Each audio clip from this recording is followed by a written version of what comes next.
Haleluya, puji Tuhan. Bapak Ibu Saudara yang diberkati Tuhan, dimanapun engkau berada saat ini. Saya percaya ketika engkau menyaksikan video ini, semuanya tidak ada yang kebetulan. Tuhan mau hidupmu diberkati lewat firman ini. Saya akan membacakan firman Tuhan, Mazmur pasal 84. Ya, ada 3 hal yang perlu kita perhatikan. Yang pertama adalah menjadi pribadi yang memiliki kerinduan kepada Tuhan. Dan yang kedua adalah memiliki hati yang terus-menerus memuji Tuhan. Yang ketiga, di mana kita menjadi pribadi yang mengandalkan Tuhan di dalam hidup kita. Saya baca mulai ayat yang kedua. Betapa disenangi tempat kediaman-Mu, ya Tuhan semesta alam. Jiwaku hancur karena merindukan pelataran-pelataran-Mu Tuhan.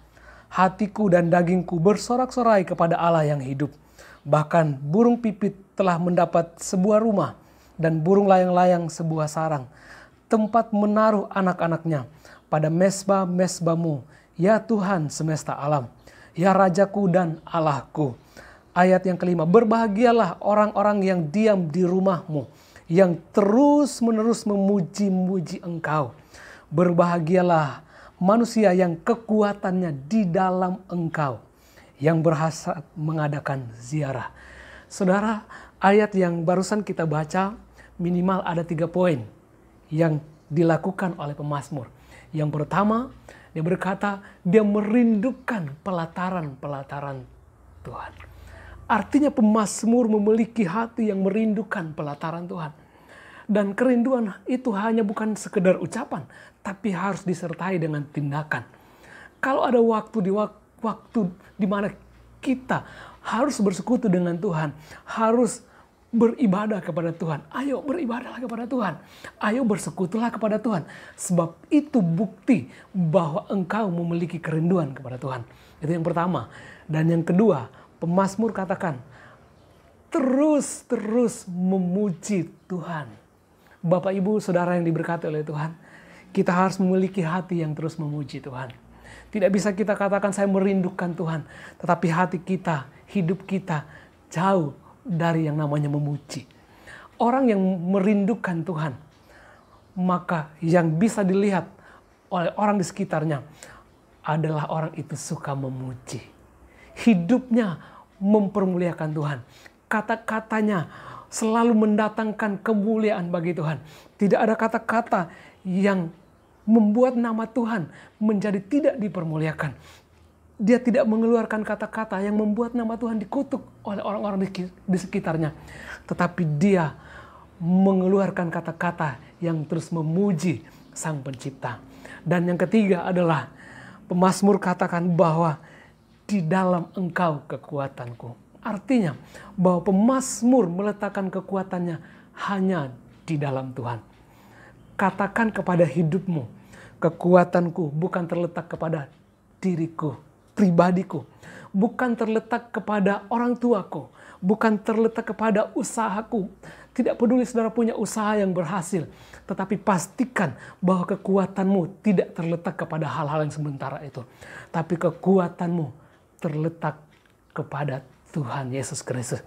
Nah, perhatikan, ketika orang yang merindukan pelataran-pelataran Tuhan, ketika orang yang suka memuji Tuhan, senantiasa menyembah, memuji Tuhan, orang yang mengandalkan Tuhan di dalam hidupnya, menghadapi tantangan, ayat yang ke-7, apabila melintasi lembah Baka, mereka membuatnya menjadi tempat yang bermata air.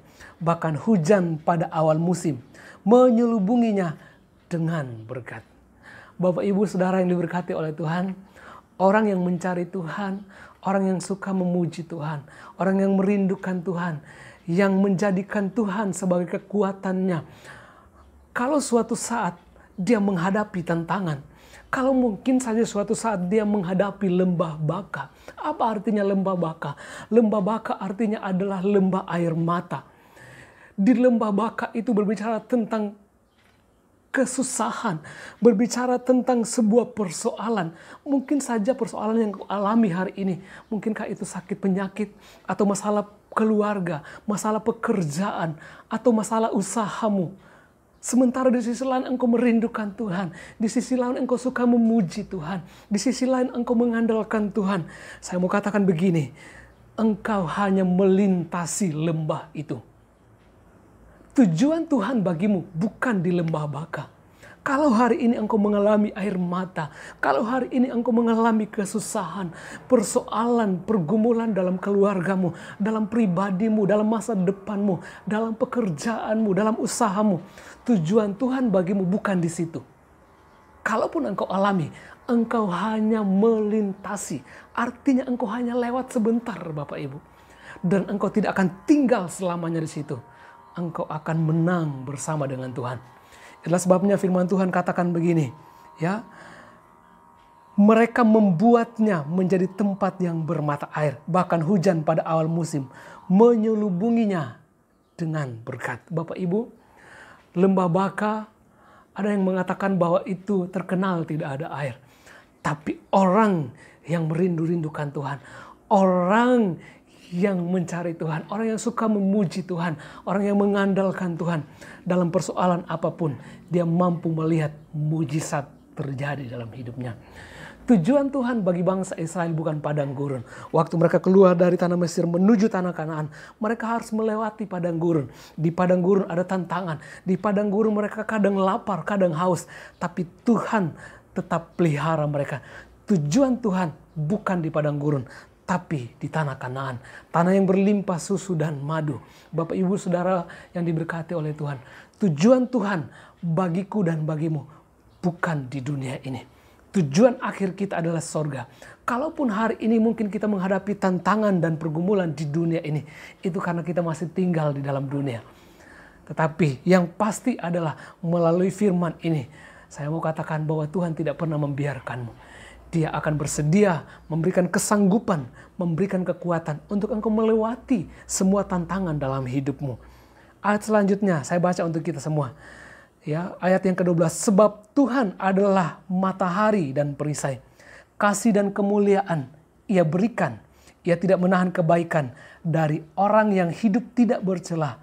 Ya Tuhan semesta alam, berbahagialah manusia yang percaya kepadamu. Puji Tuhan.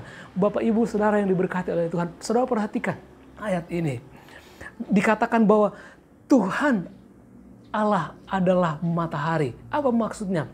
Bagi orang yang merindukan pelataran Tuhan, bagi orang yang suka memuji Tuhan, bagi orang yang meletakkan kekuatannya, yang mengandalkan kekuatan Tuhan, maka pertolongan Tuhan tidak pernah terlambat. Sebab Dia adalah Tuhan Allah, adalah matahari, Alkitab katakan. Artinya matahari tidak pernah terbit terlambat. Dia selalu tepat waktu dan dia terbit pada pagi hari dan tidak pernah terlambat. Seperti itulah pertolongan bagi kita yang merindukan pelatarannya, yang mengandalkan dan yang suka memujinya. Pertolongannya tidak akan pernah terlambat bagi kita.